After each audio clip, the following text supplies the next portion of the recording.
So you're going to bear with me for a moment, the next segment or two, and hopefully in the end we'll see where this is all kind of coming together. So what we're going to do is we're going to have kind of like a jigotai here, but instead of being kind of the classical jigotai, we're going to be clinched up this way. Understood? Yes. And all I want you to focus on is controlling this arm, particularly this elbow. You can think about almost like shoving it in to keep some weight on this leg. If your underhook arm is here, then you're going to kind of lift on that side a little bit. Alternatively, you can be here, but I want it not unlike what we were just doing with the sutemi, not the spinning aspect, but really having the arm. Okay?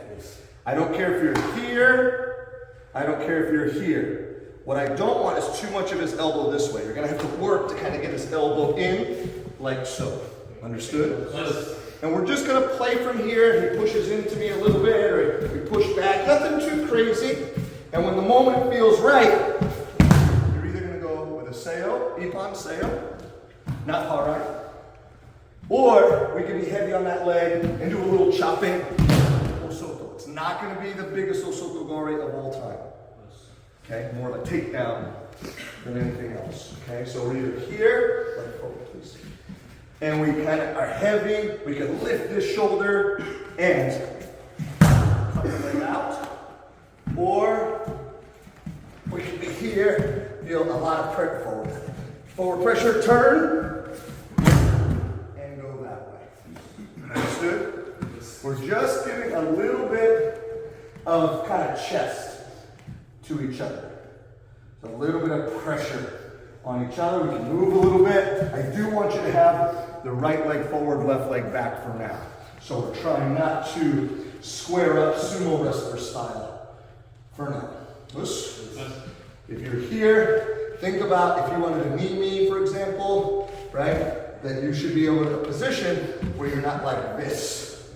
You're kind of more sanchini. If you try to lift something, you're kind of protected. You're not exposing yourself excessively. Okay, just bear with me with that. Try that a couple times, and then we'll talk. Questions?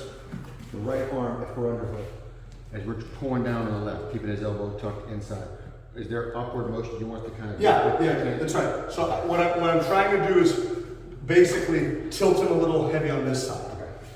So however I get there. So for example, if I'm here, I'm also kind of shouldering right this way a little bit too. So it's not, I'm glad you asked that question. It's not just I'm holding his arm. Right. There's got to be weight there. Pressure. If I'm here, and the moment's right, I kind of press down here and punch up here. And then based on whether I feel him coming forward or backward, you know, I can make a throw happen from there. I'm just limiting it to two options. There are many, many more, but I just want to keep the box pretty small for now while still being able to explore the idea. Okay? It does take that you guys are working with each other a little bit, right? Pushing a little chesty that way. Push with your chest. So let go with your hands. Like a little bit of this, right? Can I turn them? Okay, that's like almost depending on how much you turn. It's like, is it Harai? Is it Soto? I don't really care. Just put his weight on there and take the leg out, so long as it's safe and you're not going like directly across the knee. Okay? But aim for more of a little Soto, a chopping Soto. Okay? Or suck his elbow in, draw it in, shoulder punch, and then take it all here. Okay? Got it? Nice. All right. Just practice that.